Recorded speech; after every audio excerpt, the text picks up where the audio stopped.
El punt de partida de la meva proposta del disseny de llums d'Eduard II, primer de tot és amb el que ofereixen el reste de companys, és a dir, la proposta de vestuari, la proposta d'escenografia, la proposta de la música. El que buscàvem jo i el Moreno en aquesta proposta, bàsicament és el que Moreno ens va demanar a tots, que cada moment de l'espectacle ressaltés per la seva bellesa.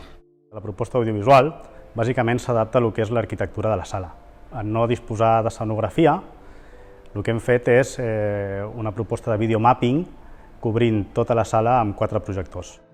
Els personatges, cadascun, en tots els departaments de disseny, tenen unes característiques pròpies. Tenen les seves músiques, tenen òbviament el seu propi vestuari, i a nivell audiovisual també vam buscar com podíem fer aquestes referències individuals a cada personatge.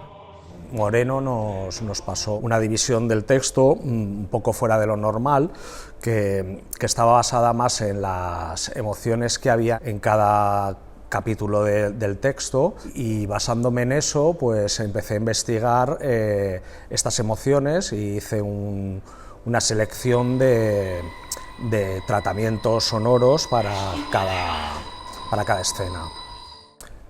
Con Moreno buscábamos en esta propuesta exprimir un poco toda la implantación técnica que se ha hecho en el Teatro Academia. Se hizo una investigación para poder exprimir todos los recursos que nos ofrecía la sala a día de hoy.